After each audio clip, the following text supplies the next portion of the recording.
Technique number 2 is rolling the paper, whatever paper you have, so that it forms little, like, sort of gives it a basket kind of look. And as I mentioned before, what's fun about this is you get to use lots of different kinds of paper if you want. If you don't have enough to kind of go around. And it allows you to sort of mix and match as you go.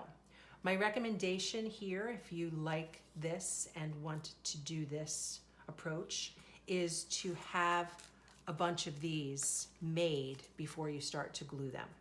Okay, I am going to be making this to have pieces that are big enough that it would have been able to fit on a can this size. I'll be able to get 2 out of this strip for a can this size. The ends of your rolls get a little thin, so you're gonna kind of want to use the middle. Okay, so we'll talk a little bit about that as an approach. Okay, this one I started, I haven't finished it yet because I didn't have enough, but I thought it was kind of funny to actually wrap one kind of can with the labels from a different kind of can. So this is like where we're at here, people, like, woohoo! So these are all Goya labels that I've peeled off the cans and rolled them into pieces that I'm gluing on, but I need to collect a few more. Guess I'm just not eating my beans fast enough. So I'm going to finish that, and then I have, it's the little things. This one wasn't rolled, but I wove it, and I'm not crazy about it. This is broth. You can see the College Inn label, tomatoes, and baked beans. So part of it I like, but I don't like all of it. But if you like to weave, you'll probably do a better job than I did. Okay, so I'm gonna show you how to roll these. Look at the paper and decide the side, because obviously the side that you want to face out needs to be facing down, because when you roll this up, you're gonna be rolling and what's on the bottom is gonna be on the outside. So these are not square, they're rectangles, they can start as a square. What you want to consider is end to end when it is kind of like this. This has to be tall enough to fit on your can. So this barely would make it as a strip to fit on this. You'd just be cutting off a little teeny tiny bit. So it's enough. But if you're looking for the more substantial chunk in there, you're gonna want a smaller part. It would not, well, look at me, I take it back. Barely for a can this size too. Okay, I think some of you are gonna be working with what you have, or some of you, if you've got a lot of things, or if you've been collecting them since March, whatever, 19th, when I talked to you about it, you might have a few different things to choose from. But you can also think about what you might want to use it for. They make good gifts, believe it or not, and they're absolutely free, so you don't have to pay for anything.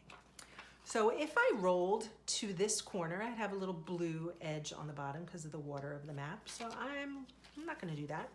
So I'm gonna start by taking the corner and folding it in to form 90 degrees.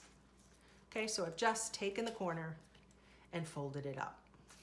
That is gonna give you a little bit of oomph to hold on to when you make your first fold, and you're rolling it. So it is going to start getting a little thicker, except for those ends, since you don't have as much paper down here. And then you just keep on going.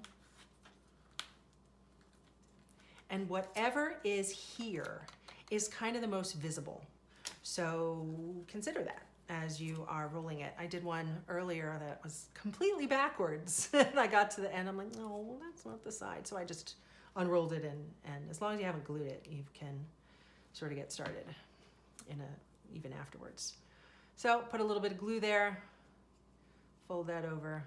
It's a little messy, this part. You'll get glue on your fingers, just rub it off. And then it holds itself together. Oops, unless you pull it apart. Okay, and then these you just start accumulating.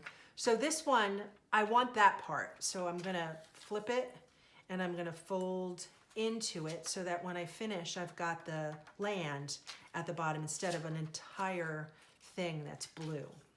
All right, so I'm just gonna show you this one more time, and then it's pretty self-explanatory after that. Just keep rolling. Try to keep it tight or you're gonna end up with flat and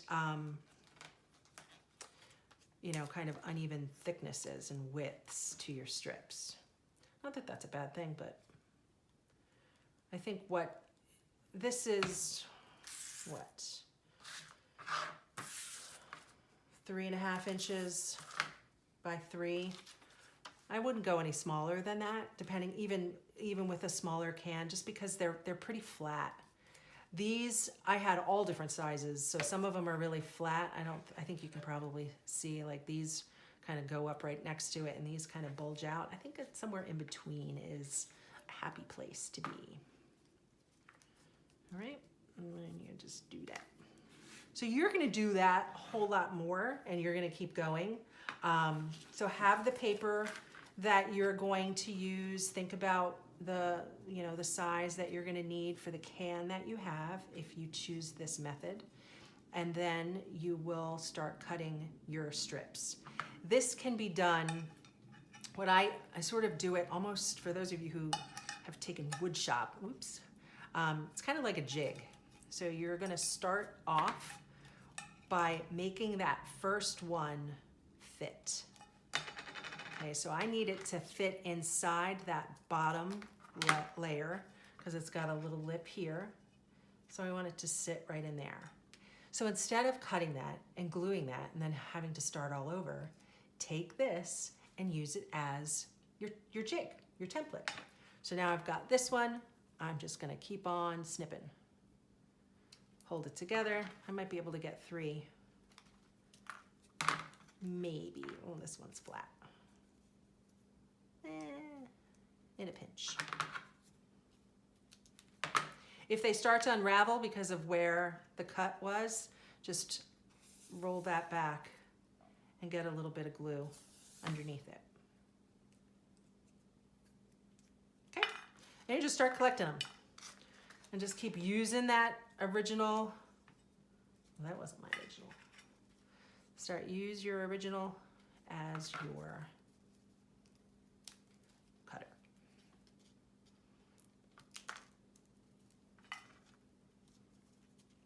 When you go to glue these, it is easier than gluing that whole piece because it's less fumbly because you're able to get just a little bit of glue down. You stick this on and work your way around. So I'm gonna take these guys and I'm just gonna put a little bit of glue.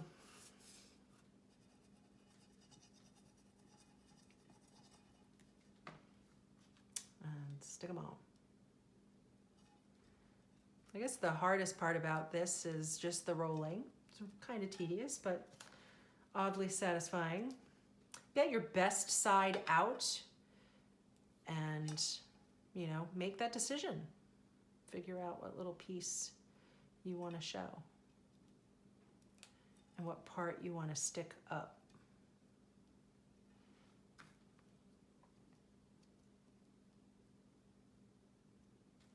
Wow, that's weird. I looked at that and all I saw, can you see that? I thought it said COVID. Oh, God. No, it doesn't. This is a French map, by the way. So Michael and I were going to go to Paris this summer, which we are no longer going to be doing, but that is what we are all working through. So these activities are meant to keep you creatively engaged, all right? And there's some similarities for some of the things that we're gonna be doing in terms of clay, especially the next technique that I show you. You'll totally create the connection. But it's not clay because obviously we can't do that. But what you'll get in the end, I think, are some results that you still find satisfying to do because you're creative thinkers and you will do your best. So you're gonna work your way around. If you have a rubber band, and you know, it's probably best that you don't do it all in one sitting, only because they'll tend to fall off and you wanna make sure that they're nice and tight. So if you have a rubber band, which I don't, you can just wrap it around and just make sure that they have a chance to stay there to dry. All right? So we've got that. We've got this as a possibility. We have this as a possibility, decorative piece where you can cut it into strips and wrap it sideways.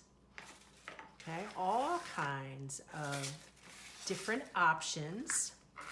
The lid is really an opportunity for you to get really kind of different and funky, but so are the sides. So if you're sitting there going, well, I don't have any paper, I don't have any interesting this, yes, you can wrap your thing with notebook paper if that's your jam.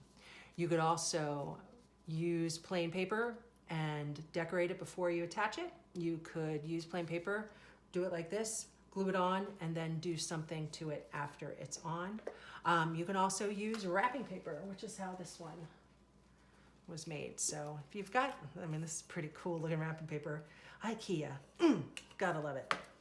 But it's got, you know, its little cardboard top, which I'll talk about the lid. Like this is, whoops, this is a big lid. So it's a thin piece of cardboard for that. But we'll get into that next week. So there's lots of options here for you. I am looking forward to seeing what kind of stuff you're going to be doing on the outside of your can. And you can communicate back and forth with me between now and Thursday. But your decorated surfaces to a minimum of 2 cans are due by midnight on Thursday. Okay, and then the following week, I will be talking to you about how you could go about doing your lid for your different cans depending upon what you used. Okay, and there's extra points. No, there's not. But like think big, think function, think what you might want to use these for. And I had said in the introduction, the written out thing, you know, they do make good, they make good gifts.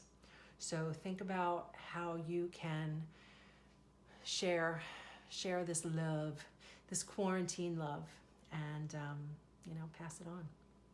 So I will be back next week to show you how to do the lids. I miss you guys. Talk to you soon.